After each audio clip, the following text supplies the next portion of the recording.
Imagínese esto, abres los ojos en medio de la noche en un silencio absoluto, tan profundo que puedes escuchar el crujir del hielo.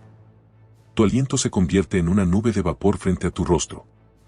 No hay calefacción, no hay mantas eléctricas, solo un techo cubierto de tierra y hierba, un fuego que se apaga y el cuerpo de tu hijo durmiendo a unas pocas pulgadas de ti. Si no te acercas a tus seres queridos, puedes morir congelado. Esta era la dura realidad del invierno vikingo, y sin embargo no solo sobrevivieron, sino que prosperaron. En la Escandinavia septentrional de los siglos 8-11, las temperaturas invernales descendían por debajo de -30 C.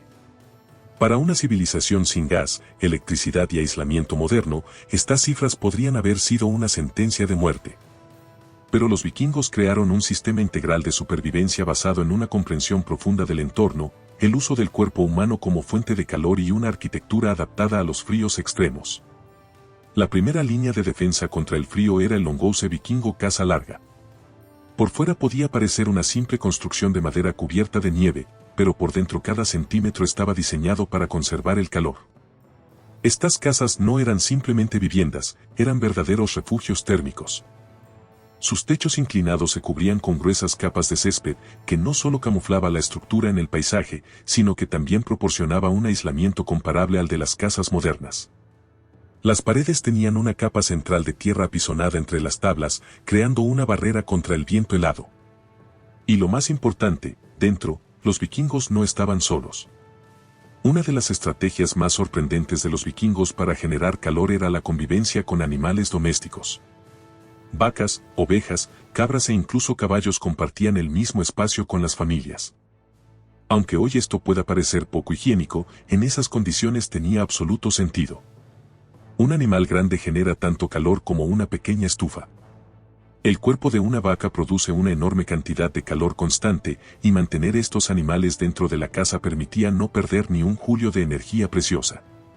Las ovejas servían como mantas vivientes, y los caballos, además de generar calor, cumplían el papel de alarma natural contra depredadores o invasores.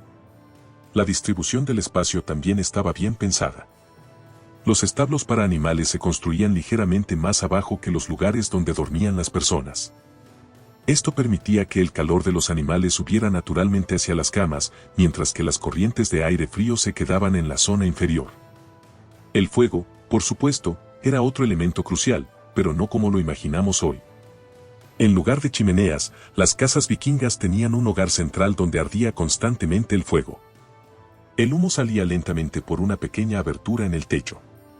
Este sistema no era un defecto de construcción, fue creado intencionalmente. La ausencia de chimenea evitaba las pérdidas rápidas de calor.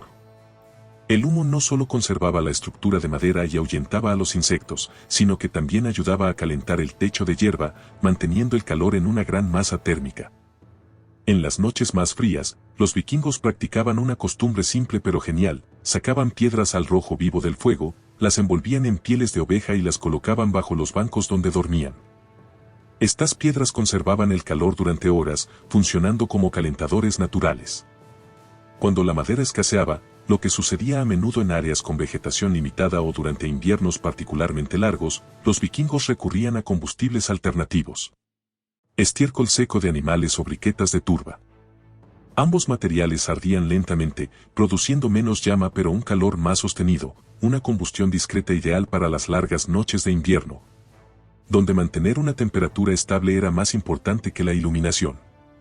La ubicación de las camas también seguía una lógica térmica. Los vikingos no dormían en el suelo, ya que el aire frío se acumula en las partes bajas. En su lugar, construían plataformas de madera elevadas y alineadas a lo largo de las paredes. Algunas eran tan grandes que varias personas podían dormir lado a lado, compartiendo el calor corporal. En algunas casas incluso se añadía un pequeño altillo en las vigas principales, una especie de dormitorio elevado donde se acumulaba el aire más cálido de la casa. La idea no era la comodidad, sino la supervivencia. Los vikingos no dejaban nada al azar en sus métodos de construcción, organización del hogar e incluso en cómo se acostaban a dormir. Pero la arquitectura no lo era todo. Afuera la nieve caía sin descanso, adentro el fuego ardía débilmente.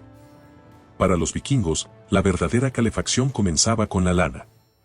Literalmente no dormían desnudos y ni siquiera se quitaban la ropa antes de acostarse. Al contrario, se cubrían con todo lo que tenían.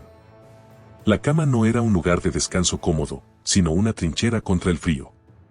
Cada prenda de vestir representaba otra capa de protección, una barrera contra el aire cortante que se filtraba por las grietas de la madera.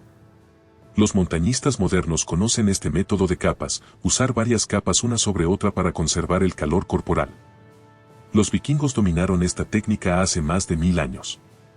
Su ropa se fabricaba principalmente con lana gruesa, pieles curtidas y lino. La lana, especialmente la afieltrada, creaba una capa de aire atrapado junto al cuerpo, un aislante perfecto para conservar el calor. Las capas exteriores se hacían de cuero o pieles de foca, que eran resistentes al viento y la humedad. En los días de tormenta, los vikingos recurrían a mantos de piel de lobo, oso o reno. Esto no era una cuestión estética, era pura necesidad. Los mantos se abrochaban con fíbulas metálicas a la altura del hombro, lo que permitía ajustarlos rápidamente y prevenir la pérdida de calor por el cuello. Los gorros de piel, mantos con capucha y botas rellenas de musgo o paja eran comunes en invierno. En lugar de calcetines, a veces se usaban tiras de tela enrolladas alrededor de las piernas, creando un aislamiento casero que absorbía la humedad y conservaba el calor. Pero incluso con todas estas capas, el cuerpo humano tenía sus límites. Por eso la dieta de los vikingos en los meses fríos era críticamente importante. No solo comían para sobrevivir, comían para calentarse.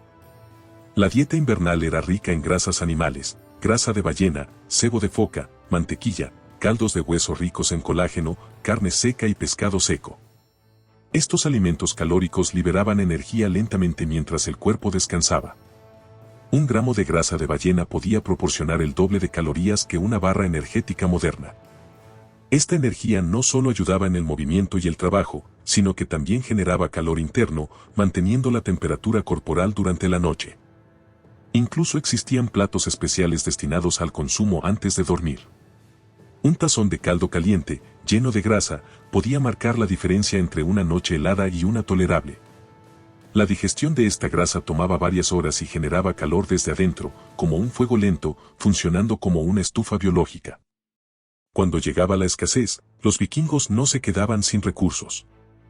Tenían almacenes subterráneos donde enterraban aceite, pescado seco y carne fermentada.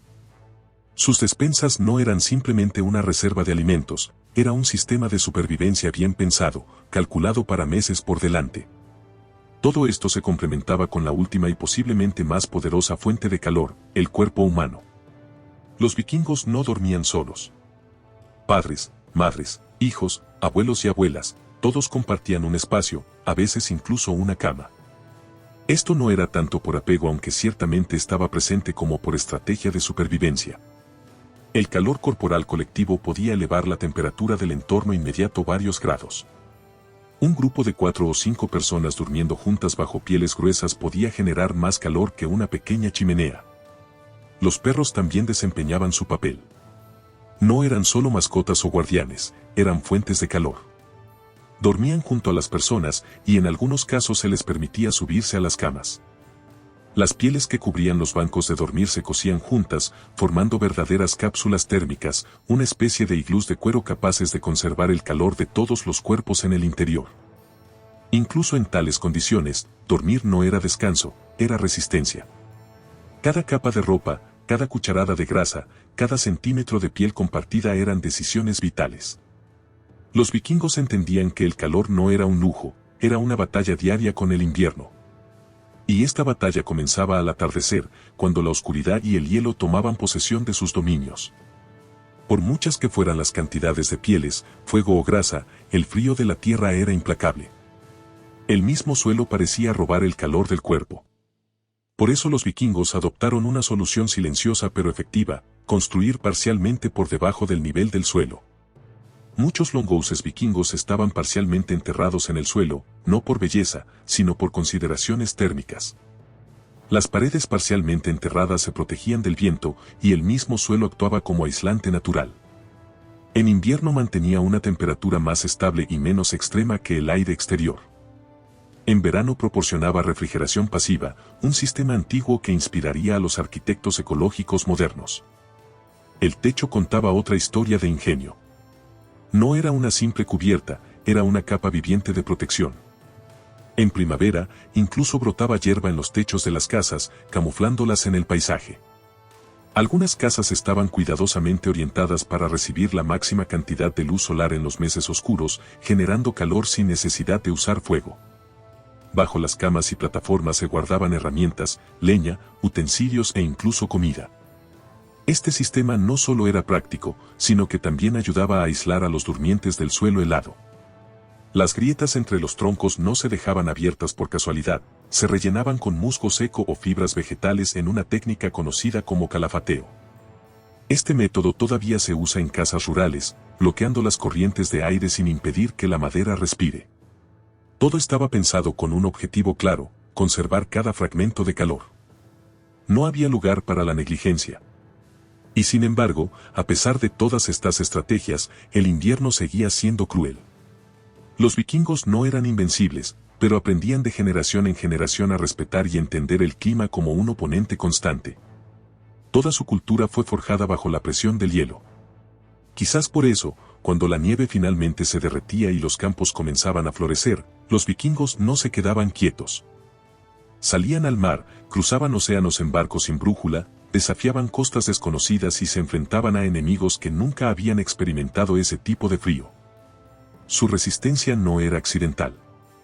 Sobrevivir al invierno escandinavo no era simplemente una cuestión de refugio, era un aprendizaje constante, una prueba que los formaba física y mentalmente. Así, mientras otras culturas luchaban contra guerras o hambrunas, los vikingos tenían una batalla diaria adicional, silenciosa, más íntima, pero igualmente mortal: la lucha contra el frío. Dormían junto con sus animales, se alimentaban de grasa, compartían el calor de sus cuerpos, construían casas diseñadas para resistir el hielo, y todo esto sin electricidad, sin gas, sin calefacción moderna. Y sin embargo no solo sobrevivieron, prosperaron. La historia de la supervivencia de los vikingos en inviernos extremos es una lección de ingenio humano, adaptación y solidaridad colectiva. Sus métodos, desarrollados a través de siglos de prueba y error, muestran cómo se puede no solo sobrevivir a condiciones duras, sino también construir una civilización próspera en uno de los climas más inhóspitos de la Tierra.